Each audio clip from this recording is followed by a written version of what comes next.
The Oklahoma City Thunder are a game away from the NBA championship because of Jalen Williams and his continual growth.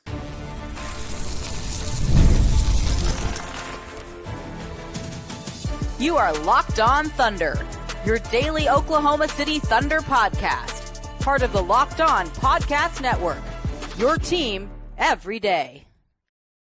Let's get it going on the Locked On Thunder podcast on the Locked On Podcast Network, your team every day. I am your host, main member and beat writer for Thunder and SI, Rylan Stiles. Follow me on Twitter at Rylan_Stiles. Follow the show on Twitter at LOThunderPod. Email the show, LOThunderPod@gmail.com. On today's show, the Oklahoma City Thunder are a game away from their first title in team history, taking a 3-2 series lead over the Indiana Pacers. First time playing from ahead in this series, and the first time Indiana has lost back-to-back playoff games this postseason, and it happens in Game 5 inside the Paycom Center as Jalen Williams, J-Dub, willed Oklahoma City to a dub. He was incredible. He continues to mature, and this was a statement game from Oklahoma City as they win it 120-109. You know, this was a must-win game. We talked about it all throughout the last couple of days of the opportunity Oklahoma City had. Stealing Game 4 after Indiana stole Game 1, it washes out. You had a tied series. You had a best out of 3 with 2 at home. You had to head up 3-2 to Indiana to give yourself that little wiggle room and control your own destiny now with 2 to play as a team in Oklahoma City that is still yet to lose consecutive games this postseason, while Indiana drops their first consecutive game streak here in this game tonight. And Oklahoma City had the proper intensity, had the proper urgency, played with the proper force all night long. And I think that part of that is going back to their uncommon maturity to understand the gravity of this moment, because it's human nature to take a sigh of relief after you avoid the disastrous 3-1 hole, which you are staring right in the face at the end of Game 4. So it's natural that when you make that Game 4 comeback to take that sigh of relief and maybe get hit in the mouth for the first time in Game 5 and be playing on your heels. But instead, Oklahoma City just traded blows with Indiana to start in the first quarter. I mean, there are 6 lead changes and 2 ties all within that first period. The Thunder never let Indiana's lead grow before ahead of 3 in that setting. OKC's lead swelled to 18 points at one point in this game here at the end of the second quarter, and the Thunder kept Indiana at an arm's length for the vast majority of this game, but they also responded very well to adversity. So it's a combination of learning lessons, first from the Denver series, which played out exactly like this one.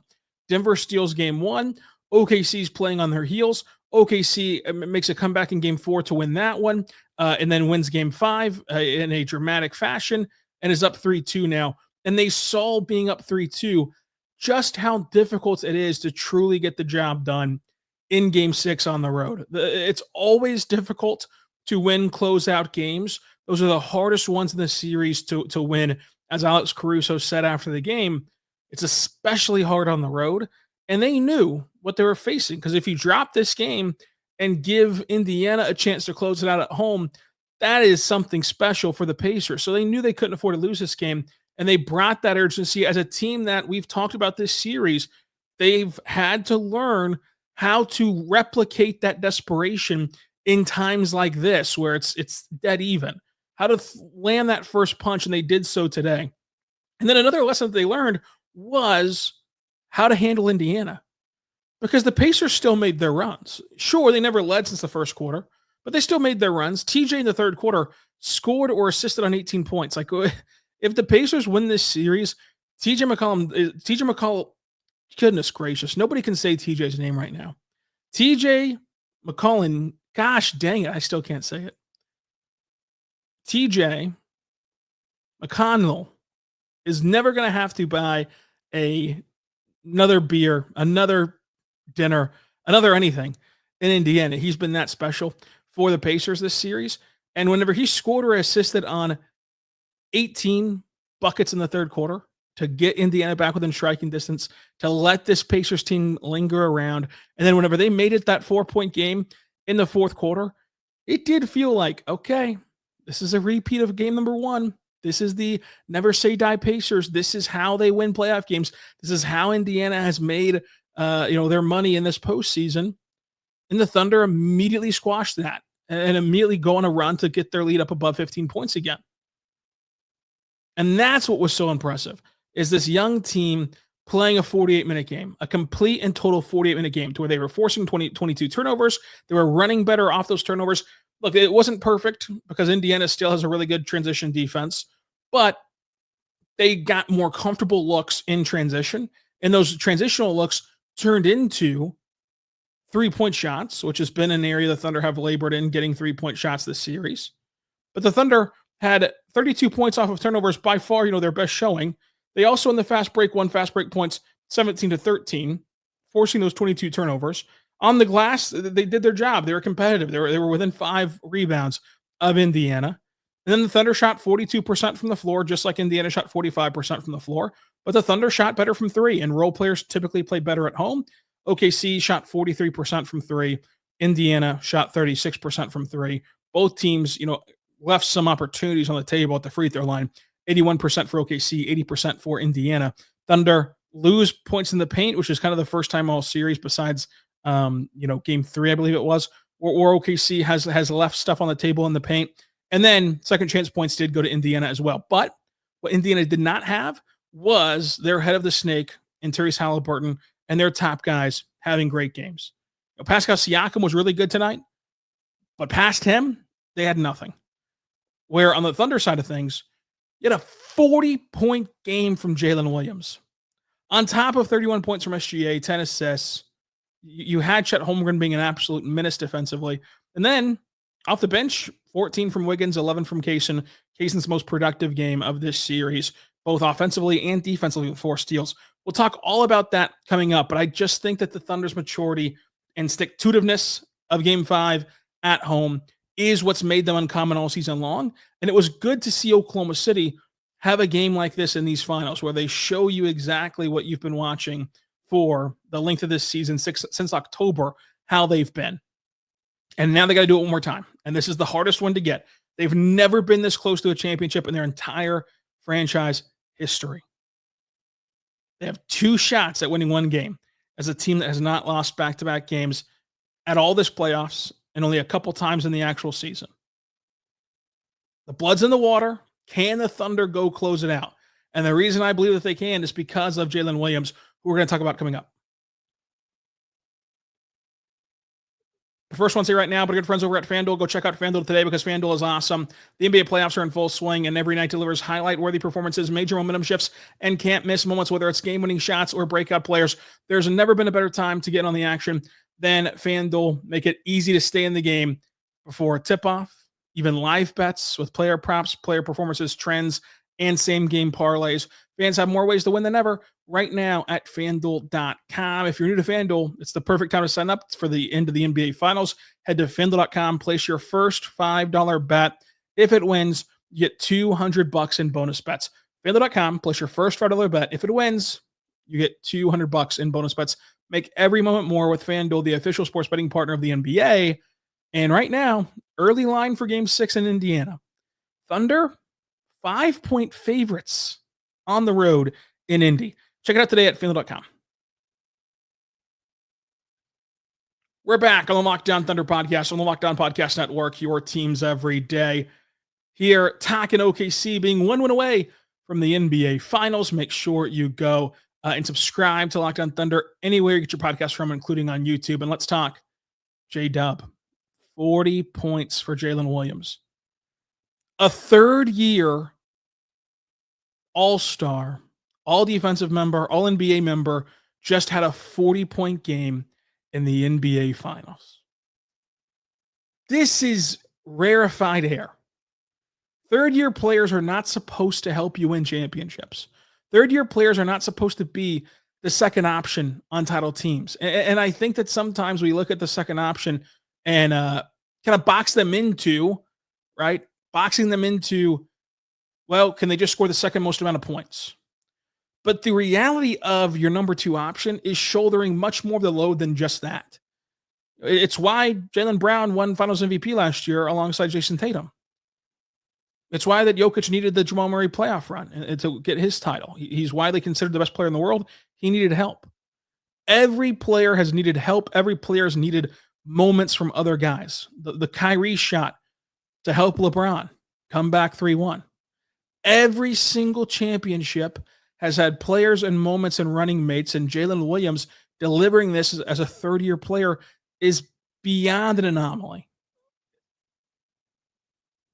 How many third-year guys can you think of?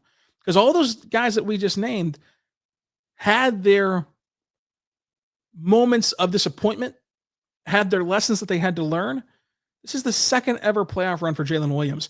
And to put this together like he has, where he's not just scoring, but he's impacting the game in winning ways, where he is the reason that you won this game tonight. He is the reason that you won game 4, where without his production, without his ability to not only keep the team afloat while Shai's struggling for the first 3 quarters, but make himself such a prominent part of the defensive game plan for Indiana that you could just simply run guard-to-guard screens and give Shai any mismatch that he wanted to because of how much attention he had to stick with J-Dub. Like, that's important. That is what helps you win titles. That's what being a number 2 option is. So I think it's totally fair, as we did this season, to question if he could do that at this stage, because maybe you can look at Kawhi under different circumstances because his cohorts were, of course, well aged beyond their years in terms of experience, in terms of leadership, etc., than this young core is. But just looking upon what he did today, career high, 40 points in the playoffs. He was a bucket off of his career high period. His career high period is 41 points. He joins the following list of names, being the 9th player in NBA history to be age 24 or younger to record 40 points in an NBA Finals game. Devin Booker, Kyrie, Westbrook, Wade, Magic, Rick Barry, Jerry West, Mikan. These are all-time great players in Devin Booker. Like, these are all players who you will think of in the most high of heights in the NBA lexicon. And Jalen Williams joins that exclusive club. Jalen Williams pulls off that feat. And he's got a great chance to help the Thunder win a title this year. They're 1 win away from doing it. And what's the scariest part for the league, what's the most interesting part for Oklahoma City, is he continues to get better. The product of getting to this 40-point game where he scores 40 points on 56% shooting, including 3 for 5 from 3, while leaving some points at the free throw line, 9 for 12 there, with 6 rebounds and 4 assists and a steal. But the product of getting to this is rooted in him playing with much more force, decisiveness, aggressiveness as a decision maker. Him in real time learning how to utilize his frame to create separation and get his shot and get to his spots, which is something that he's been in and out of doing throughout his NBA career. And most importantly, we've spent the entire career of Jalen Williams to this point saying this just doesn't add up. When you look at his driving numbers, when you look at how much he's in the paint and his lack of free throws, it just doesn't equate. And now it is. Now he's getting to the line. Another trip here, 12 times tonight, he shot a free throw. And that's been an uptick this whole playoffs, all culminating into what it was tonight. But you're watching Jalen Williams find his offensive flow state. And it's not only helping the Thunder this year, but you can envision how it continues to evolve, how it continues to get even better from what's already a height good enough to win a championship. He's clearly good enough. The Thunder are clearly good enough. You don't get to 1 win away without being good enough. Now, they might not do it, but they're clearly good enough. And the evolution of Jalen Williams and the confidence of Jalen Williams. Because even in this game, he shot 56% tonight. And rightfully, I tweeted out that the Thunder, that he shouldn't lose any confidence from some of the misses that he had early on because he was getting to his spots perfectly, and the ball was just quite literally rimming out. And the confidence to shake that of like, this is the biggest game of your life, and you miss a couple shots early, and then you put up your best playoff game ever, and to do it in the biggest game of your life too. Like this game from Jalen Williams was nothing about kind of taking over. It was nothing about calling his own number. It was nothing about being, selfish or wanting more or demanding the ball more. You go back and look at all 14 buckets that he made and the threes that he shot. It's rooted in play finishing. It's rooted in opportunistic cuts to the rim where his teammates find him. It's rooted in hard line drives, which is what the Thunder want him to do and what the whole entire offense is built around. It's letting the game come to him in the biggest stage he's ever been in his entire NBA career, his entire basketball career. He played at Santa Clara, for God's sake. This is the biggest moment of his basketball life. And to not press the issue in a game in which means so much to the landscape of your 68-win season and to your legacy, etc., and to play within yourself to where he's not trying to do too much. He's not out of control. He only has one turnover, and we've talked turnovers all series with him and with OKC. Everything felt like it had a purpose. Everything felt intentional. Everything felt like it was not a eye-popping moment from the sense of, just jarring or like a selfish shot or whatever. It all just happened the way the game flowed and taking what the defense gave him. And the defense gave him 40 points tonight, and he forced the issue at the rim in a big way. I mean, the dunk through traffic, followed up by the and one to get the crowd on their feet and really settle things for OKC after Indiana had a run in the third quarter. Like, he was just way better at navigating the paint as a table setter. And as a play finisher, the cutting was awesome, and the Thunder had missed the situations that Isaiah Hartenstein can put these guys into with his assists, with his playmaking ability from the high post, which J-Dub really benefited from quite a bit tonight, especially early on in this game. But the 40 points came within the flow of the offense. And usually when you have a game like this, it's like, hey, it's Shai and J-Dub just chucking shots and they got to see what works. Tonight, that's not what 40 points look like for this Thunder team. For what 40 points looks like for this Thunder team is everybody playing complementary basketball. And that's the biggest story for J-Dub, is he's still getting better. And we can debate till the cows come home if Shai and J-Dub are better than KD and Russ or vice versa. One thing that I think is undisputable, this is the very best Thunder duo in terms of complementary basketball. The fit between these two is seamless. They have some redundancy in their skill set, but they play off of each other so well that the Thunder have never had two guys who are of this talent level with this structure and ability to play off of one another ever. And it's gotten them closer now than they've ever been to winning a championship. And they've got one more win to kind of immortalize themselves and stake their claim to the first championship in Thunder history. But in terms of functional basketball, there's never been a better Thunder team, and there's never been a better Thunder duo than this one right here. You can save the individual skill debates for another time. But Jalen Williams was awesome. SGA was awesome. He had 31 points on only 42% shooting, which for him is not great, but 0 for 3 from 3 didn't help that. He did get to the line 14 times, made 13 of them.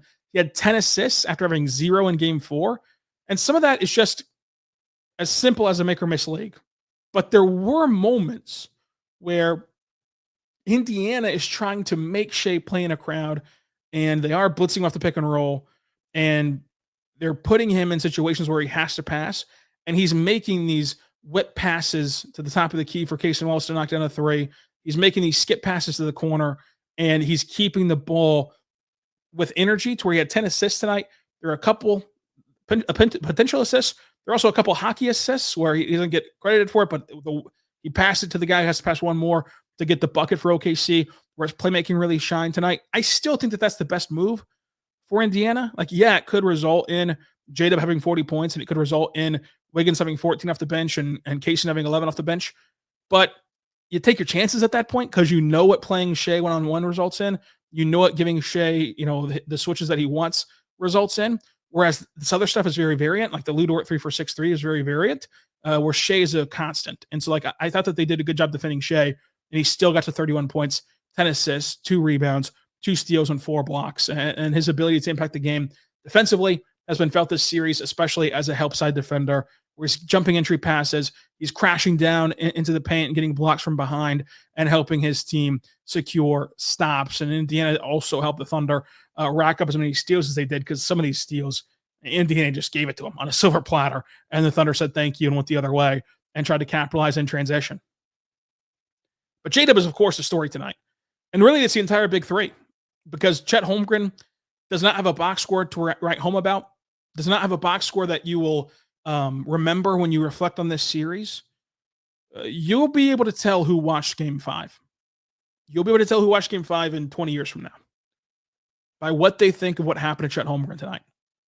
Because 9 points on 15 shots and 1 for 3 shooting from 3 is not going to be noteworthy in 20 years unless you watched how he impacted this game, how he fought for every rebound and got 11 of them, how he swatted 3 shots and deterred 50 more, how he defended in space, how off of a broken hip on November 10th, he makes the biggest play of the game where he defends the mid paint, flips his hips, gets a block at the rim, goes coast to coast for a bucket. Like, that's special stuff. That's unicorn stuff. And what you've seen from Chet this series defensively is more than enough to crown him as a unicorn. And the upside offensively, especially this close to the hip injury, is tantalizing. And it's, again, a weird phenomenon that you find yourself in looking at Oklahoma City. They're both good enough to win this championship, and arguably should, because they have 2 chances to win 1 game, while also all of their top guys are getting better. All of their top guys are improving. We don't know what the future holds for J-Dub and Chet as individual players, because they have nights like this where it really lets your mind race on what their future looks like and what their impact looks like, and how they can put this all together. Because if a couple more of those Chet shots go down, especially the mid-range jumpers that he created, where nobody was really particularly great in the paint, and especially not the restricted area for OKC tonight, then you view this in an entirely different light, both in the scoreboard and also for them individually. Coming up, though, let's talk OKC getting what they needed from Isaiah Hartenstein in the double big lineups and off the bench.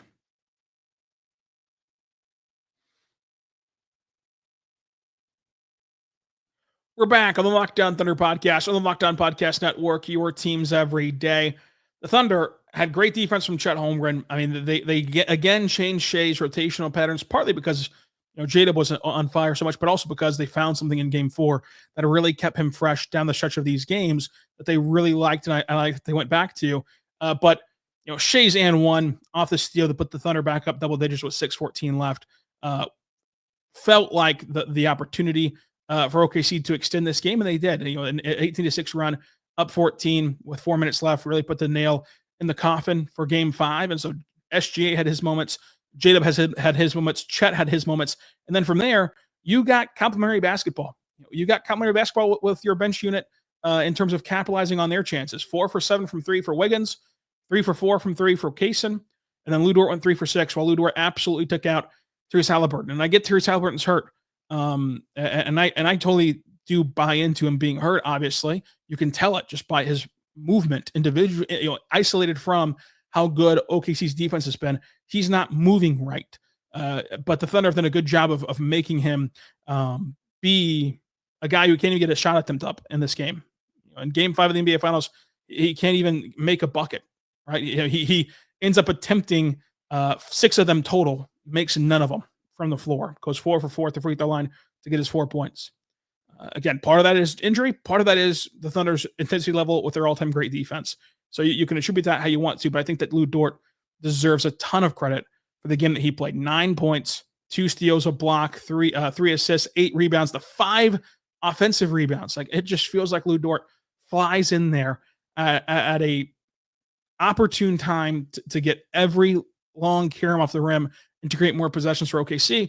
And that's an area that the Thunder won tonight. I mean, the Thunder won the hustle stats tonight. They got every loose ball, every long rebound, every deflection went their way. They found ways to earn more possessions and earn more of a chance to win this game. And that came in handy once Indiana made their second ever run. Alex Caruso, I thought, was really good defensively. And his play of the game was not just the 4 steals, but the steal that he had, diving at the timeline and swimming his way to the basketball, an army crawl to the ball. But he could be better than he was tonight. Like, he had some costly misses at the rim to kind of drag the Thunder's rim numbers down. He was a little bit sped up in transition, it felt like, and that's what Mark, I think, was talking about post game, about how they were better tonight off live ball turnovers, but they left themselves room to improve because there were some opportunities where the Thunder were in transition and they kind of went a bit too fast and they got out of sorts of the rim and had to chase down block or two from Indiana, one specifically from Alex Caruso. And then there was also times where they get the live ball turnover and there's not exactly numbers, but they still force the issue instead of pulling it back out and trying for a better shot attempt. That made the numbers look a bit worse for Oklahoma City in terms of points off turnovers. But Caruso could have been better. He was still really good. Wiggins knocked down his threes. Kaysen knocked down his threes. That's all you can ask him to do in this setting. And then Wiggins had a sneaky good defensive possession against Halliburton navigating his screen. And it just shows you more so what we talk about with Wiggins of, like, I do trust him defending guards. I do not trust him defending anything bigger than a small wing. And, tonight he did well on that end of the floor, all things considered, whenever he got to defend his natural position. Kaysen, I thought, had a great impact on this game. And I think that Kaysen embodies the uncommon maturity that the Thunder always talk about with their team. This is a player who gets thrusted into the starting lineup in game 1. And the Thunder prepare him for that. Like, the Thunder prepare their players for that, both in the regular season with communication in the days leading up to game 1. But he goes from starter in this series to off the bench. He's been lackluster offensively in this series. And tonight, he lets all that go, treats it like a 0-0 game, as the Thunder always say. And from the word go, his shot was without hesitation. His shot never wavered in the sense of he never cut the ball, deliberated on shooting, then pulled the trigger, or had a extra long release, or thought extra hard about it. It was just all in stride, all from an athletic point of view, what you want to see from Cason Wallace, and he delivered in terms of getting a bucket. Kenrich Williams, we talk about devil magic with the Pacers.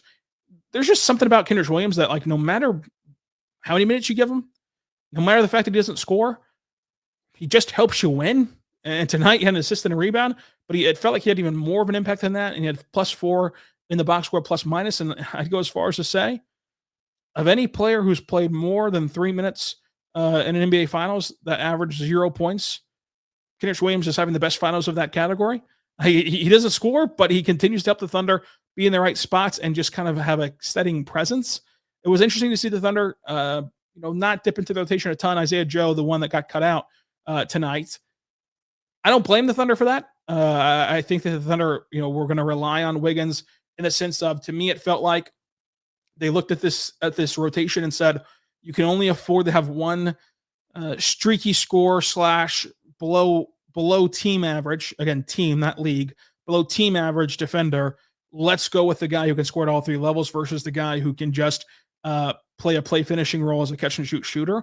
And they went with Wiggins and they got rewarded for it. So I just think it's easier for Wiggins in this series in particular with the pace to find his shot versus Isaiah Joe, who I think Isaiah Joe, slightly better defender than Wiggins, but a worse overall offensive talent than Wiggins. In this matchup, we are not going to have the success in the set half-court offense against the set half-court defense where Isaiah Joe is mainly a catch-and-shoot guy. But we'll see how the rotation swings for game number 6, because you can never try to predict Mark's rotations. It's like the Big Brother house. You expect the unexpected if you're Oklahoma City. I do think that, speaking of Mark, like, the coaching this course is exactly what we talked about after game 1. It's disingenuous. And the fact that Rick Carlisle kept going to Tony Bradley in this game, if Mark did that, he would have been crucified. If Mark played Tony Bradley 13 minutes in an NBA Finals game, he'd be crucified. And I think it just goes to show you, like, when you look at these coaches, people are just not taking the information within the context of this season. They're not using it within the context of this series. They're using it within the context of like, well, I like Rick Carlisle. He's won a championship. He's a good coach. Whatever he does, he does. Like you can go as far as to look at a guy in Zach Lowe, who I think is the best in the business. I think that there's nobody better at breaking down basketball than Zach Lowe. And like he talks about how, oh, when they put Furphy in the game in game 2, I thought the man found something with Furphy. Like they didn't find anything with Furphy. It's just, you don't have to overthink this stuff. It was a interesting decision. It was a decision that I thought that Rick Carlisle should have made. I'm not killing him for the Tony Bradley minutes, but it's just like the 6 in one hand, half a dozen in the other of it all. Of just if Mark did the same thing, which is what did Rick Carlisle do playing Tony Bradley? He relied on what's gotten him to this point of leaning on his depth, of trying something whenever your team is stalling out, and throwing a different look at his position in hopes of it forces you to adjust. That's all that Rick accomplished by playing Tony Bradley. That's the same thing that Mark was trying to do this entire series, and at every turn, because the Thunder were on the wrong end of some of those decisions, it's like, well, Mark's just an over his skis, panicked head coach. Rick Carlisle's doing the exact same thing. He's gone away entirely from Thomas Bryant and tries Tony Bradley tonight because it couldn't have hurt. You wanted to see something new. You wanted to see a different look. And again, if the Thunder had played their version of Tony Bradley tonight in a game 5 with your season on the line and yada, yada, yada, it would not have gone over well. But everyone likes Rick. You know, he's a champion, etc. Well, he won a championship in 2011. Like, this is a brand new season, brand new teams. I think that Rick's thought process has been there this whole series, and he's had a really great series. I really do.